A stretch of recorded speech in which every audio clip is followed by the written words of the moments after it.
ఓటర్ల జాబితాల్లో జరుగుతున్న అక్రమాలపై కాంగ్రెస్ పార్టీ మరోసారి ఆగ్రహం వ్యక్తం చేసింది.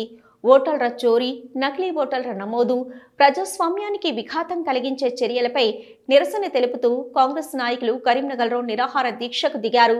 తమకు అనుకూలంగా ఎన్నికల వాతావరణాన్ని మార్చుకోవడానికి అధికార పక్షం పన్నాగాలు పన్నుతుందని కాంగ్రెస్ నేతలు తీవ్రస్థాయిలో విమర్శలు గుప్పించారు. ప్రజల ఓటు హక్కు పవిత్రమైనది, దానిపై ఎలాంటి చీటింగ్ లేదా మాయమాటలు అంగీకార యోగ్యం కాదని గట్టిగా హెచ్చరించారు.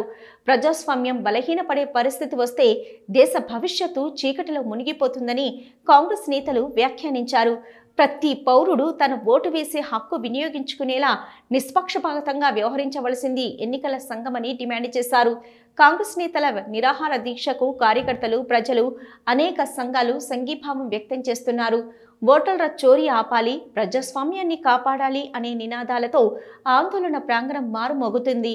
ఈ దీక్ష ద్వారా ప్రభుత్వం, ఎన్నికల సంఘం తక్షణమే చర్యలు తీసుకోవాలని కాంగ్రెస్ నేతలు స్పష్టం చేశారు. లేకపోతే రాష్ట్ర వ్యాప్తంగా పెద్ద ఎత్తున ప్రజా ఉద్యమం చేపడతామని హితవు పలికారు. మొత్తం మీద ఓటర్ల జాబితాలో అవకతవకలపై కాంగ్రెస్ చేస్తున్న నిరాహార దీక్ష రాష్ట్ర రాజకీయాల్లో కొత్త చర్చనీయాంశంగా మారింది. తెలంగాణ చౌక్లో రిలే నిరాహార దీక్ష చేస్తున్నాము. ఓట్ చోర్ సంబంధించిన దానికి నిరసనగా నిరాహార దీక్ష నిన్నటి నుంచి మొదలైంది. ఈరోజు కూడా చేస్తున్నాము.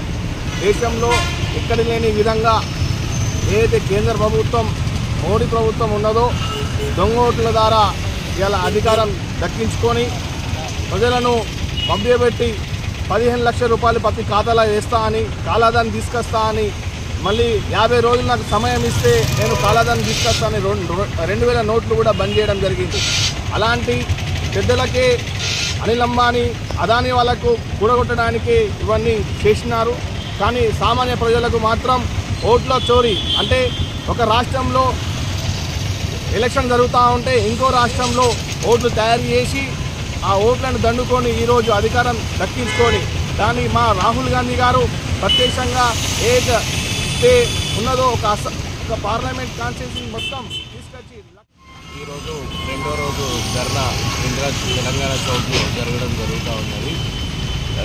ఓట్ చోరీ పైన యువత అంతా ముందుకొచ్చి వాళ్ళ వాయిస్ని రేజ్ చేయాలి అనే యువతకందరికీ ఆదర్శంగా మరియు అవేర్నెస్గా వాళ్ళందరూ ముందుకొచ్చి ఇటువంటి కార్యక్రమాలు చేపట్టాలనే ఉద్దేశంతో మేము ఇక్కడ దీక్షకు కూర్చోవడం జరిగింది.